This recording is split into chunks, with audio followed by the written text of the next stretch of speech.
Are you an entrepreneur or ready to become a boss? Welcome to Hawaii Boss, the business podcast made in Hawaii, where you will hear from island movers and shakers on who they are and their impact on our state. And now, step into the office of your host for Hawaii Boss, David Pettijohn. Aloha, Hawaii Boss Podcast crew listening in out there, wherever you listen in, or if you watch in. This is David Pettijohn, your host, and we're here. We're special. We're going to a boss's office. We had to fly this week. We're going over to Maui, and we were able to find our best friend over there, who's actually someone who can keep us safe if we need to. Tasha is here with us from LA Live. Is it LALiveAction.com? Yep, that's me. And, yes, and so you started your. We're trying to find out, again, we're in the boss's office. We're trying to find out how people like you made business work and move forward during the pandemic. But, you know, the why, we don't want to also find out the why. If someone starts a business, it must, because it's a big risk. And so, So tell us about this big risk, this jump, and we're excited to hear about the women empowerment and the other things that you're engaging in and making things beautiful here in Hawaii. Thank you. Yes. Aloha, everyone. Happy to be here. So I teach something called empowerment self-defense. I've been doing this work for 20 years. Specifically during the pandemic, as far as a shift goes, you can imagine doing in-person trainings and then having everything shut down. So it was definitely a shift. Luckily for me, 2 years before I had a client. She came in and we did a private session. And it was a tragic story, but basically 20 years before, she had an incident happen at a college campus where she was attacked at knife point. And so I was able to actually walk her through all the different things that she could do to protect herself. And at the very end of the training, she goes, everybody needs this. Everybody should take this. I don't normally tell people, but I'm an influencer and I sell online courses for a living. I'd love to help you figure out how to do your online course. So in 2018, I launched one of the first self-defense courses. And then during the pandemic, I just realized that there was such a need. So especially for Hawaii, I think on a global scale, all of the different violence that was happening, you suddenly have these people, and it's, I want to stretch the word when it comes to violence, just thinking of more adverse situations. You're suddenly at home, not working, you're with your families, and you see these people maybe like a couple hours a day, and now you're suddenly seeing them all the time. So it's not this thing of like, oh, I'm gonna beat you up or something like that. It can just be like, oh my God, this is a lot more than I was expecting. The kids are running around. How do I deal with all of these different things and manage? So like maybe like an escalated tension in the environment, things that are start to get out of your control. And so then that becomes your, I guess you become more vulnerable during those periods. So there were a lot of feelings that came out. Unfortunately, for the world, on average, there was a 35 to 45% increase in domestic violence. And so for here in Hawaii, our call centers actually had a 46% increase. So at the beginning of the pandemic, I actually gave away 46 online courses just because I wanted to express the need to support our community. And I realized that there needed to be an updated version of the course because I'd done so much training. I was flown to New York to do specialized trainings, and I've taken 3 different specific self-defense courses. So I really wanted that in my course. And crazy enough, I happened to be hiking out at 13 Crossings. There's this place that has all these gorgeous waterfalls everywhere. And I had my fanny pack on and I had my phone, and my fanny pack wasn't zipped. My phone literally came out of my fanny pack and flopped onto my foot and then slid down into But I know, just, yeah, your face is cringing. Yeah, it's that feeling. I would think we've all like kind of could envision it. I was thinking my life is on there. And so I looked at my boyfriend, I'm like, go get it. And so he's diving for it. And, wasn't able to find it. And my friend, she was there and she's looking around and there's this big guy there. And she goes, gosh, it would be really nice if somebody would actually help us. And it was this total hero moment, like dun dun dun. Right. He's like 6'4". His name's Ty. And he walked up and he was like, okay, well, can you point to where it was? And so I pointed and he got it on the first try. He got out of the water with my phone and he was talking on the phone. And I just kept on looking at him like, wow, you're the perfect guy to beat up. Right. Because that picture of the very strong person that there's no, you can't, there's no way you can do anything about that person that size. Well, yeah. Yeah. So like that was the perfect idea. So I ended up talking to him about what I'm doing, and he was all about supporting the work that I do. And we got together and we did an online course, and it launched in 2020. And it was just amazing. And I was able to pilot it at the Kamehameha Private School for kids. All of these girls, it was just outstanding, the transformation that they had. And I was able to do Zoom sessions with them as well. And so I was like, wow, okay, I can do this work online and really work on it. And then I started thinking, how else can I reach people? What's a way that I can reach a larger audience? And I thought about this company. I don't know if you've ever heard of Daily Om. I've heard, yeah, it's a sort of a focus, it would say meditation. Yeah, so it used to send like these meditation or sort of like helpful tips and self-care and all this other stuff. But then they just kept on sending all of these courses. And so I was getting annoyed one day. I'm like, why are they sending all these courses? And then I'm like, why am I not on this platform? And so then, that a little bit. You just had to take that little bit of like, well, it's annoying. Gosh, how many other people could find out about me through this? And so then I started just sending out feelers. And when I sent out a feeler to them, they were like, we have it was like an automatic message return of like, we have a 2-month waiting list, just FYI. And so I was like, okay, well, that one didn't work. And I had also sent out to a company called the Transformation Academy, and they focus on life coaching.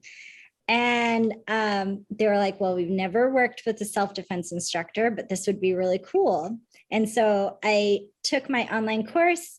I added a whole bunch of extra footage for like focusing on self-care, focusing on empowerment. And and that launched in April. And it's number 1 on page 1 of the Demi course platform out of 3,224 courses. Great. So as an entrepreneur, someone who's like, okay, I think you were just going to go forward with this regardless of whether the money was there or not. I think because you felt this so meaningfully for you. I think this is a very clear vision, it appears. But as an entrepreneur, this digital landscape and everything like that, how did your mindset change from before the pandemic to now on how you can get out and reach people? Oh, gosh, definitely night and day, because I think that especially living on an island, right? You have this idea that you're in your own little bubble, like you're on a rock in the middle of the ocean. There's so much beauty here and it's amazing. And for me, I remind myself, so many people love the idea of Hawaii. It's a destination spot. And if you can't travel to it at this time, why not look at it and see all of this stuff and learn something great? So, so I just started doing live sessions and doing coaching. And it just turned into a spiral. And so I'm really excited to be able to do it at full time as, as my business, as my job, as my life. Yeah, so moving your workspace on this sort of this different platform is different than one-on-one. You're with people, and you have to go. There's logistics. There's different kinds of logistics with trying to create on a digital platform. What was your learning curve like producing a video? Oh my God. Well, I actually have over 10 years of social media experience. Okay. So I knew how to make videos and do all of that kind of stuff, graphic design. I went to art school originally. Okay. And then I studied clinical psychology and got my MBA in global business leadership. So I have all that background. But yeah, it was crazy to start looking at, okay, yes, it's nice that you're showing this. How are people actually going to learn from it online without another person in the room, you know? And so it was very much, okay, well, how would the body mechanics move? What's a person going to do if somebody grabs their arm? You know, what does that even look like actually doing it? So will they be able to see it, or am I at the right angle? What direction? You see the bear hug demo is on Ellen Live Action here. And yeah, you have to get a good sort of angle to see the position and what your position has to be in relationship to the bad guy or. Mm-hmm. So yeah, you're dropping down, you're grabbing hold, and then you're pulling. And so it's this repetitious process of doing that. And then also finding your voice. So a lot of self-defense places, they just focus on like the martial arts or the physical moves. And there's so much more that goes into an argument or a fight. If you think of like workplace violence, how many microaggressions do you deal with until there's a physical confrontation between you and maybe another coworker?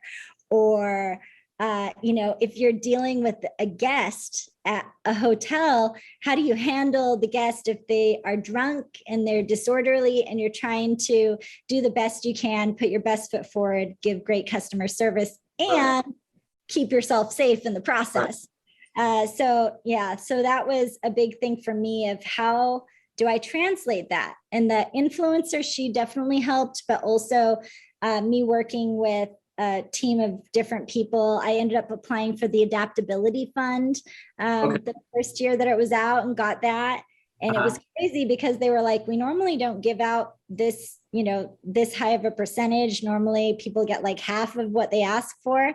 So I was just thrilled to have the support. I was able to hire a marketing specialist and an assistant and a videographer. So it was just really wonderful. And there's lots of opportunities for those not-for-profits right now coming out of the pandemic, not-for-profit, is yours based on a not-for-profit model or a for-profit? Mine's for-profit. So I run an LLC. I love my business. I love partnering with nonprofits, especially when it comes to grant funding so that people who couldn't afford it can actually get my services. So like working with shelters or working with schools. Schools are public nonprofits. And so I've done grants with schools so that I could do school programming with the kids and they can learn how to deal with adverse situations or how to de-escalate someone. On the recess, if you're out in recess and stuff like that, there's certain ways that you can actually communicate so that you can talk somebody down so that they don't want to fight you. And those skills are life skills. They're important. I mean, if you just think, I don't know, have you ever been in a fight, David? I have, and some of them I think probably I shouldn't have. Looking back, I'm like, I probably could have ended that way before we got into where we were at because we skipped a few steps in communication, I think. Right. Yeah. So I mean, for me, the work that I do, I actually am certified in psychological first aid. I also am certified in trauma-informed trainings. And I talk to people about nonviolent communication. So I work with people on a level talking about violence prevention so that they don't have to get into a fight in the beginning. And I also talk to them about empowerment because if you think of if you've ever been in a situation where somebody's telling you have to do something and you really don't want to do it, it's like morally, you just don't feel like it's good. Maybe it's your job, but you are continually doing this and it's pressure, right? And suddenly it boils over and you're like, I'm done. And it's a huge explosion. You might get angry. You might be fighting. There are certain things that you could have done in the beginning, or in the middle even, where you can state your boundaries and share them in a way that's receptive for people to actually listen to you and be like, okay, I get that you can't do this. How do you feel about doing this? And then you can negotiate, or you can say just straight up, like, I don't feel comfortable with this. We have to have somebody else do this because I can't do it. So it's been really fun. You said it's helping people, besides just the martial art, helping people find their voice. Now, yes. So explain that a little. All right. So I know that a lot of, predominantly I work with women. I've also worked with men too. And so for me, and it's crazy because a lot of the men that I work with, they actually have a harder time vocalizing because they want to make sure they're like, oh, I'm good. I'm fine. I'm tough, but I've had situations where I'm like, all right, we're going to go into the chokeholds now. How do you feel about being choked? And I had a guy, literally flinch. And I could tell that something had happened to him and he wasn't vocalizing it. And I just said, it's okay to vocalize how you feel. And if you don't feel comfortable with something.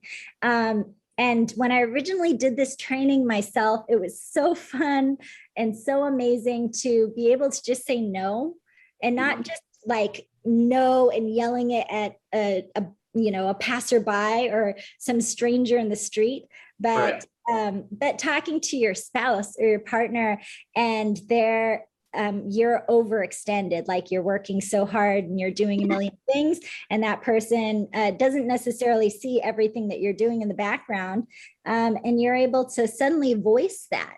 It's the most freeing thing. It's definitely been a lifesaver for my relationship of, it will be 9 years in August. But I remember coming back and looking around and being like, wow, I'm doing the cooking, I'm doing the cleaning, I'm doing the, I'm doing all these things. And I vocalized and asked, hey, I need help. I am so overwhelmed. I'm trying to be the perfect partner and I can't do this. I can't do all of this. And I love you, but I also, and I also need this help. And once I was able to vocalize that, he helps me with all of this stuff. And I just thought, gosh, why did I not ask for years? Like we've been together for 9 years now. And this was maybe like three years in where I'm just going, my gosh, but it's just vocalizing what you need. And that doesn't matter your gender, like men, especially too, being able to say, hey, I understand that you need these certain things at this moment. I had this really impactful day and I really need to process it. I'm just going to spend some time alone.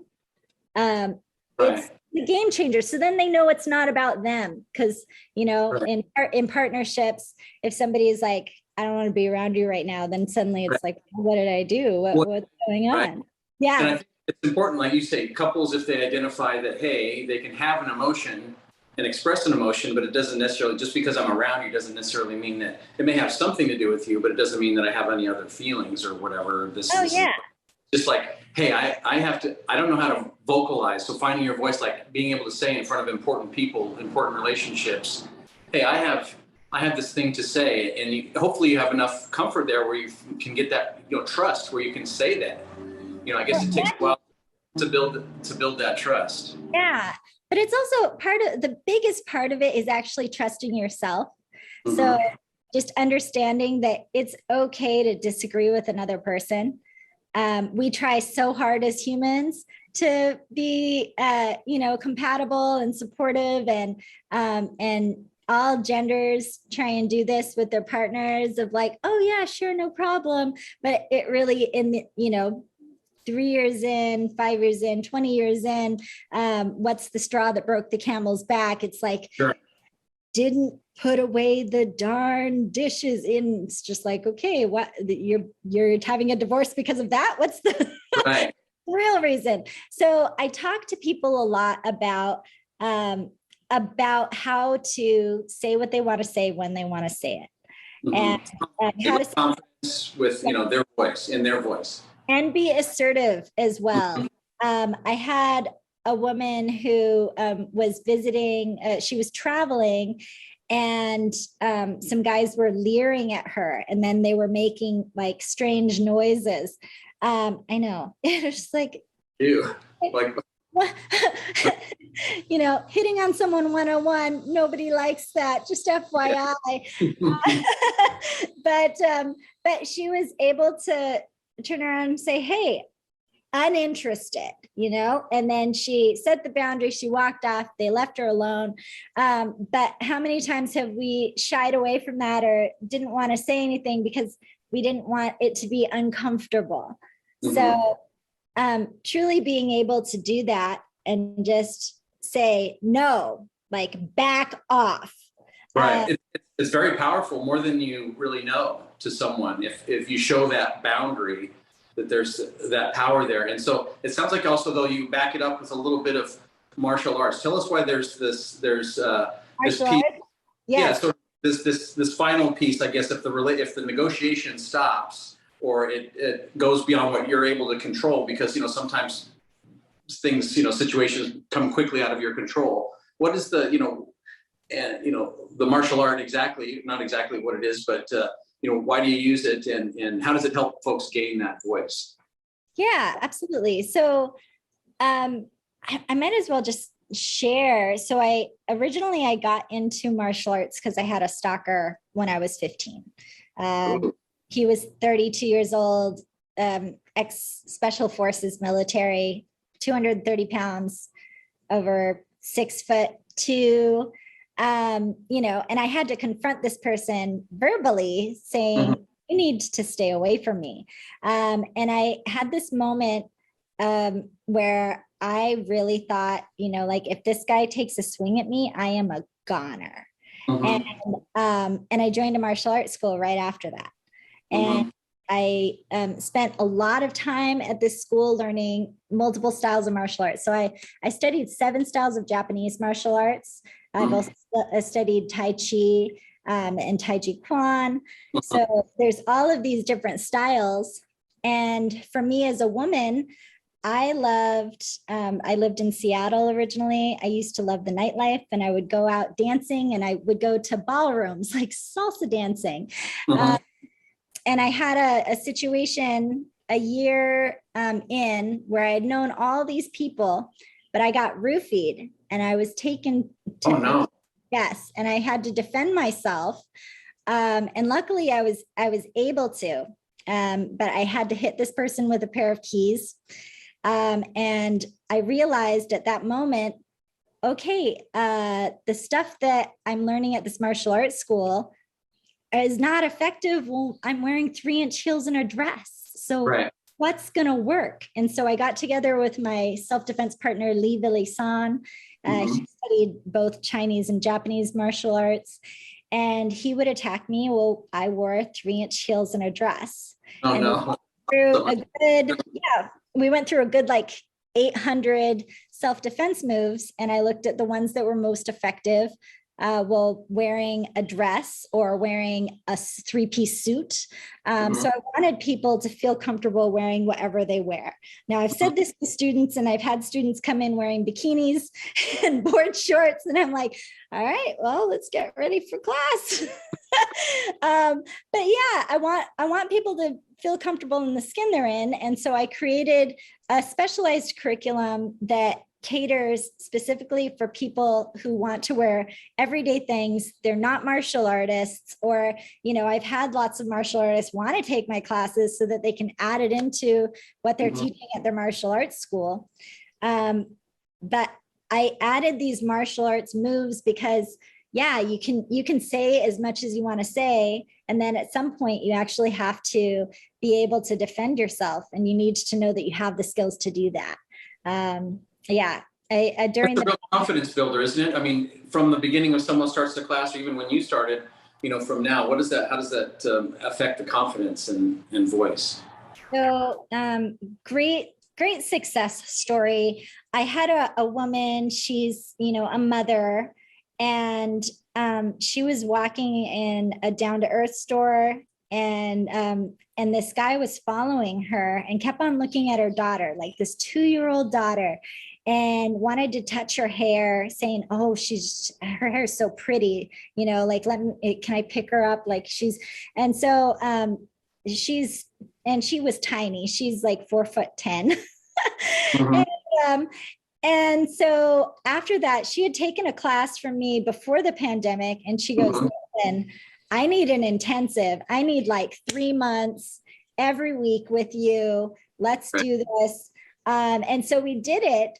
And it was amazing to me to see the change in not only just her confidence and how she walked and her situation. She had a guy who was a neighbor who would always like sort of leer and look over and see what she was doing. And I said, the next time he does that, don't smile, look at him and just stare and have your hands up like this and see what he does. And he never bothered her after that. Wow. She didn't have to say anything or do anything. And then also she was able to ask for what she needed from her husband in a way that she never had before. As a mom of 3, she didn't know how to vocalize that. And it's not to say that he wasn't willing to help, because he absolutely was. And he was very supportive, but she never knew that it was okay for her to vocalize these things. And so usually I take people through typically like an 8-class series, and at the end they break a board. So the culminating moment, is them breaking through this board, and I have them write what they're breaking through. And so for me, seeing their face right at the end, where they just blast through this board, and the look on their face is like, yeah, that's right. Who are you? 400 pounds? Let's go. I'm going to take get a little more swagger in this. Yeah. Yes, it's that feeling. And I want that for everybody. I think that just imagine a world where you could say everything that you wanted to say when you wanted to say it. You had the self-care that you needed. You were getting enough sleep. You were eating well. All of those things combined, I feel like the world would be a better place. So. Well, if that's what keeps you getting you up in the morning, I think that's pretty powerful. So tell us, you've built a network around this very important topic, both online. Are you having live presentations, demonstrations, and classes as well? So yeah, it's interesting. So I have a private self-defense Facebook group. It's my LA Live Action self-defense Facebook group. And every week on Mondays, I go live and I'll talk about a topic that, usually people will send me questions like, hey, this is something that's been bothering me. What do I do about it? And I have a lot of people who have taken my online course, my new online course. It's reached 37 countries now. And so I have these people who have all these questions. And so I decided I'd go live every week. I also am doing trainings where I'm working with teams, and I'm going to be working with a wellness center in New York where I take the team actually through my online course and live trainings with me. And so it's just a fun way to connect with people in a whole new way that you never would have thought of before the pandemic. It's really cool. Right. I think everyone's sort of adapted, like, hey, there's really I can save some time. I don't have to go down somewhere. I can turn on, and I can still have a community of sorts, but, just do it in the privacy of your own home. And it's kind of nice that way. Yeah. Yeah. And I mean, for me, it's definitely been a change from, being outside and working with a lot of people, but I really do enjoy this because I get to reach so many more people this way. I never would have been able to reach 37 countries or all the people who, got my online course, or the people who are in these different places who want me to do like work with their teams. So it's just been really fun and very rewarding. Yeah. So looking back, when you were growing up, you're trying to, as all people go through, they take the test and they find out they're going to be a farmer or something like that, But when you were, in those early years, formative years, is this what you saw yourself doing? What was your vision of yourself for your work life? I was going to be a full-time author. Okay. I am. Yeah. So I had published a multicultural children's book in 2012. I had also launched my first empowerment self-defense business in 2012 before I had been teaching at a dojo and different places. But actually, that dream ended up dying because of some different situations. I actually had another stalker who I had never met before, who was following me around. And it was a week before my book launch, and he attempted to sexually assault me. So I had to defend myself with that. And that was the absolute change of the trajectory of like, well, I have no creative feeling to put into another book. And I had already I still have a full book written to be published again. And then I also have like all these other books in the works, but yeah, I wanted to be a full-time author. My dad and my mom would take me to the library every single week, and I'd get to pick out whatever book I wanted because both of my parents were teachers. We grew up on a farm, so I was like chickens and horses and you had very let's just say simple. The whole was open to you through books. Oh yeah. Yeah. So it was like, oh my gosh, look at this book of what's happening in, China, or what's happening in Africa. So I'd read all these books and I just fell in love with them. So I actually have a crazy big, very large children's book collection from children's books all around the world. Okay. Well, you sound like my daughter. She's a junior right now, and she just every book that there is, she knows it. And where we're looking for, we'll find the book that she's behind, and we'll find it. And that I've got 4 daughters, and people out there have got young children, daughters coming up like that. What kind of things? How would you say to help them gain their voice? I mean, there's obviously you're offering some things with the youth focus. How does that? How do you kind of, what does that give those younger people that they, if they had that one thing, what would it be?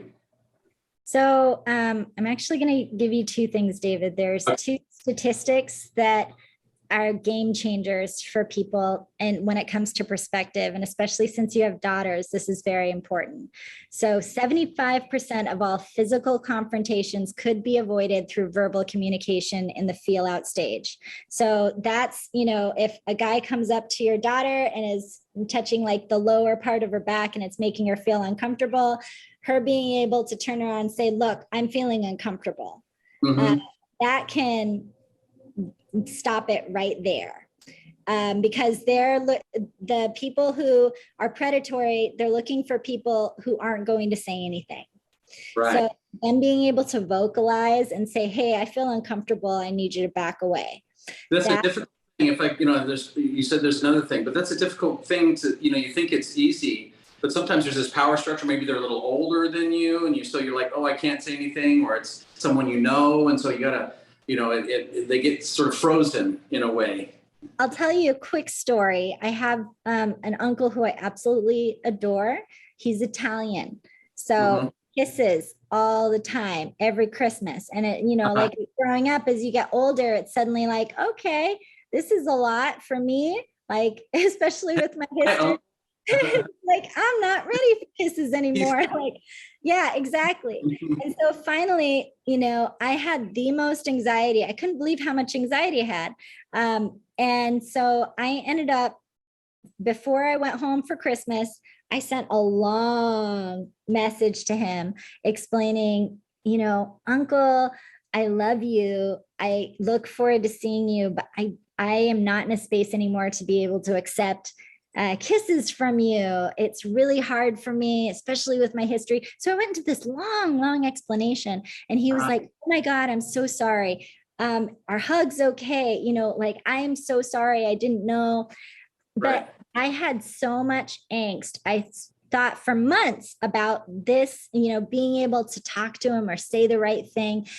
And he didn't care. He's my uncle. He loves me. I just needed to say it. So part of it was me just getting the courage to say it, even though he was my uncle and I saw him as more of an authority figure. Right. The other thing too is I have had experiences where I've had to set very clear boundaries with professors or different people. And I know that, especially as your girls go off to college, that's something where you're going to want them to be able to know how to say, oh, well, you want to see me in private? I don't think so. Or you want me to stay late for work? I don't feel comfortable. Right. Those little things. Don't say that to authority. It's speaking, your own power to authority. Yeah. And if somebody, I want people to understand that it's okay if they are not happy with your answer. It's okay because it tells you something about them. It tells you that might not be the job for you. That might not be the partner you want to have. If a partner is pushing you to do stuff that you don't feel comfortable doing it, then you need to be able to walk away. So that's one big thing. And I will share the other statistic is that 85 to 90% of people who attack you are people who you know. So we're always thinking, when people come into my class, they're like, oh, I'm worried about somebody mugging me.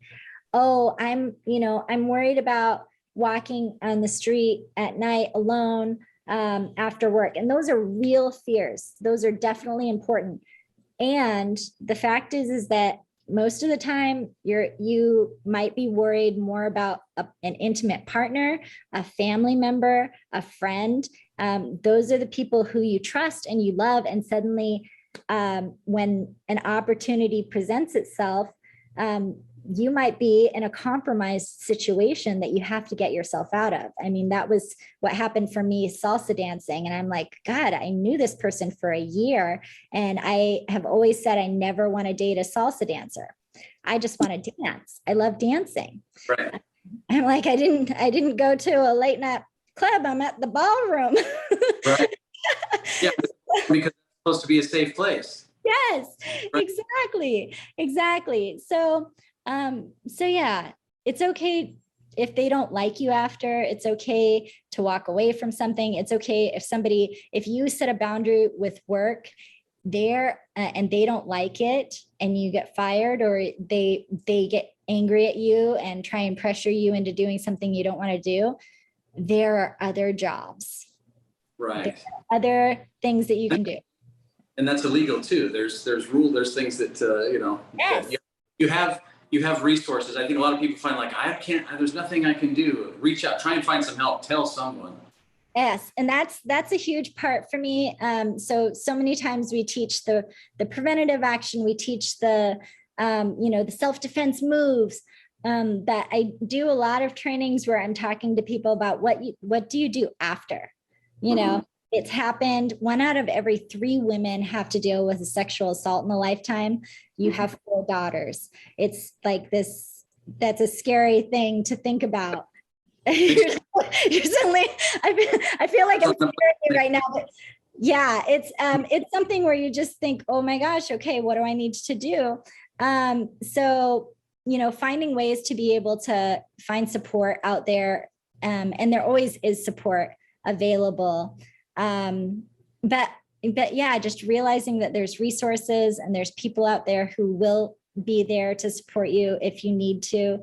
And also knowing the laws too, that's really important. So if somebody comes up and you say, hey, I feel uncomfortable, please don't touch me, and they touch you, just touching, that's a 4th degree assault. They can get arrested for that.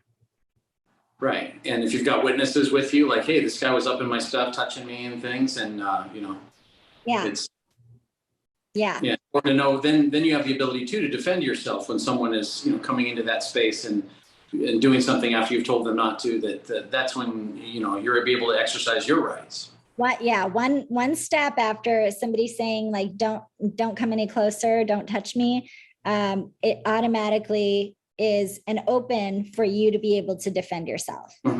So knowing that bystander intervention, like I've done trainings on just that. And that is so important for girlfriends to know, like, how can I help out my girlfriend? There's so many different things that you can do. And from having an app, there's apps where you can tell your girlfriend where you're going and they can actually see the locations that you're at. So you can share those. We do that Girl Life 360. You know, we have there's several more. Yep. Yes. Hey, I know where they're at. I know how fast they're speeding. I know, all those things. Slow down. Yeah. Yes. Yeah. I mean, there's some great apps out there. Also having safety words where you're talking to your friends, like if you're in a crazy situation, you say, hey, I'm just going to call, I see my friend is texting me. I'm just going to call them for a second. You talk to them on the phone. You're like, yeah. And then I'm going to go and get a water with lemon. It can be whatever code you want. But then suddenly they know, oh, you're in a bad situation and you need help. Yeah. Yeah, because there's all these social things that are going on that sometimes we don't like to, or we don't want to let them know that, hey, we're not we're on to you, that, we know this is unsafe and you maybe have ill intentions, we don't want to let them know. But the other piece is that, sometimes these cultural things, we just get stuck in it. We don't know how to move out of it, Well, and the sad thing is that Hawaii is also a hub for human trafficking. One of the women who came to see me because her friend was out at one of the restaurants and she couldn't find her daughter anywhere. And she was freaking out. She's at this restaurant. Her daughter had gone to the bathroom. And so she went to the bathroom, couldn't find her daughter, looked outside the front door, couldn't find her daughter, went into the back in the alleyway, saw these two women wearing suits, dressed up like everyday people, carrying her daughter away. And so she ended up saying, ended up saying, hey, what are you doing? And they were like, oh, don't worry, she's drunk. We're just, trying to help her walk it off. And she's like, no, she's not. That's my daughter. And they had actually given her something so that she passed out. But this is something that can happen on a day-to-day basis. And it's a terrifying thing for parents. It's a terrifying thing for, loved ones.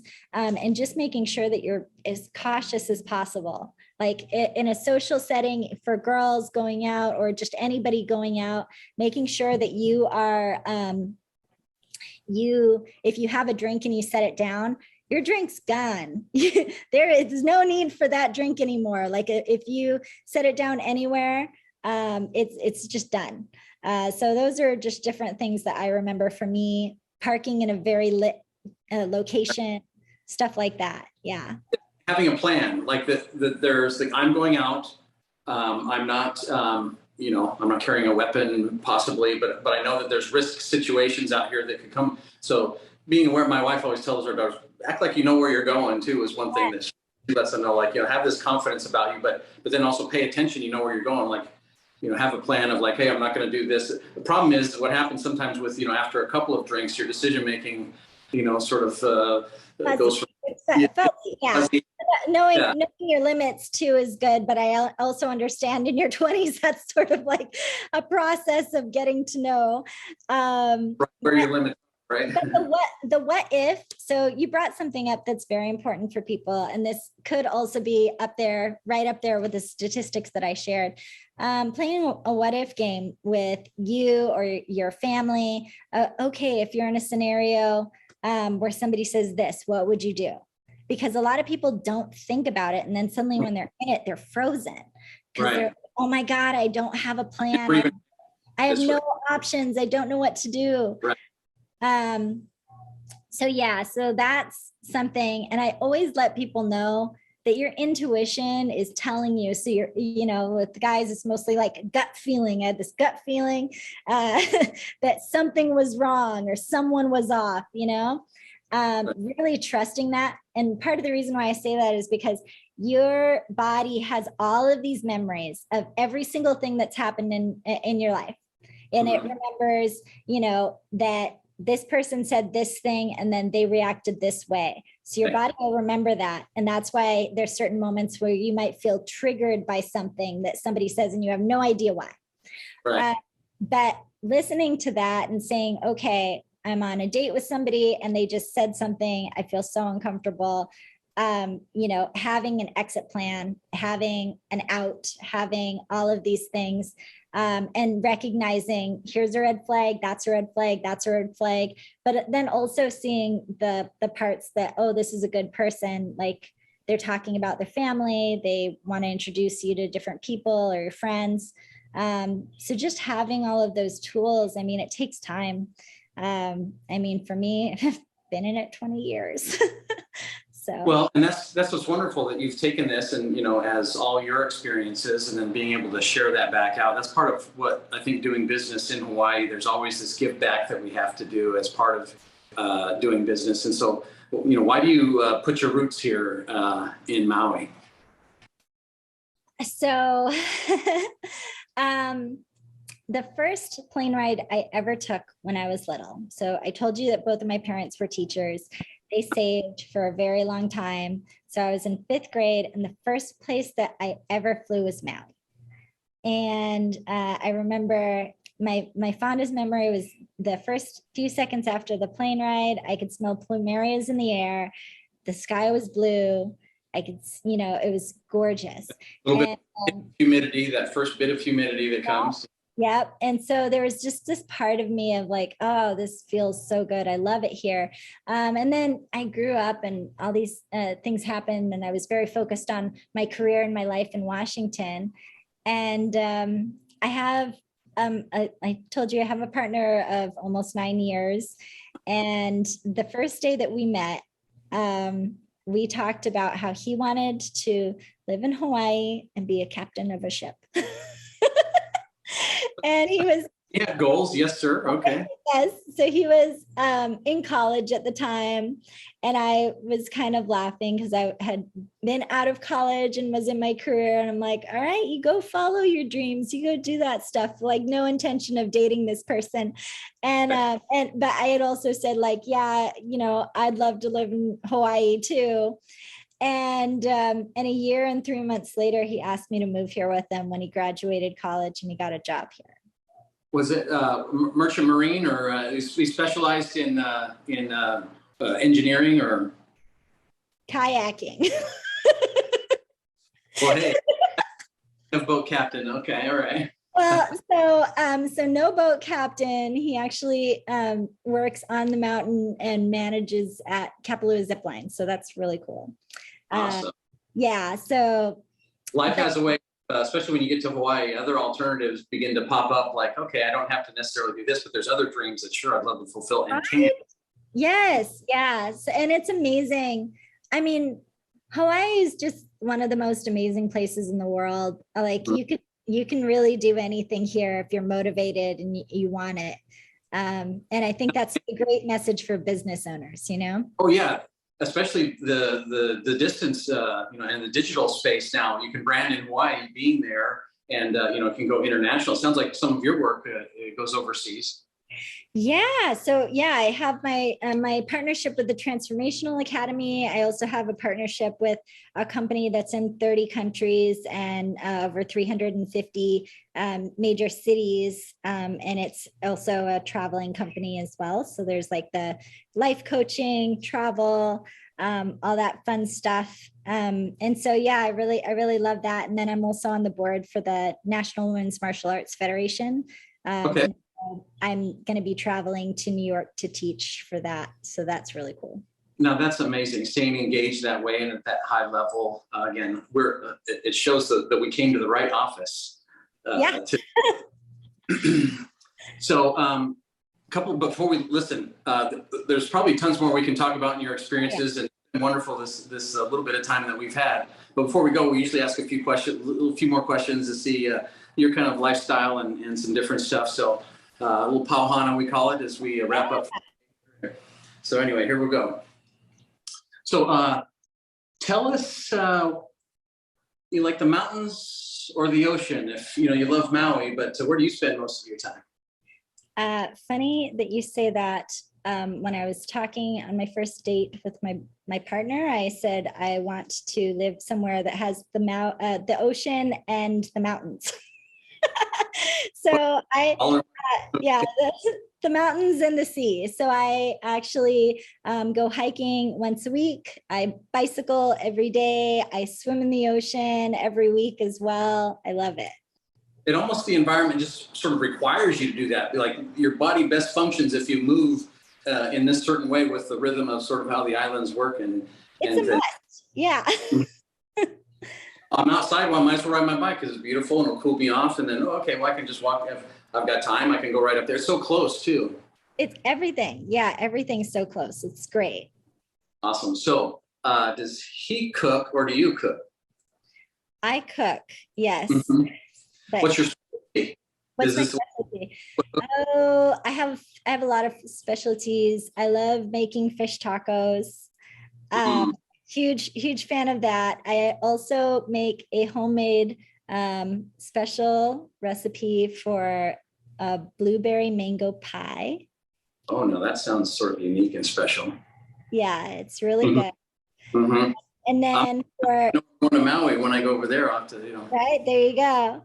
And then and then for my vegan friends, I actually have a jackfruit tree. We have a whole bunch of fruit trees, but I have a jackfruit tree and I make vegan pulled pork. Mm-hmm. Now that's interesting. I've had some actually good that taste that has that same texture. Right? Yeah. And some of you in the store, it doesn't quite work right. The snow. This must be from scratch. Yes, it is. It's from scratch. It takes all day.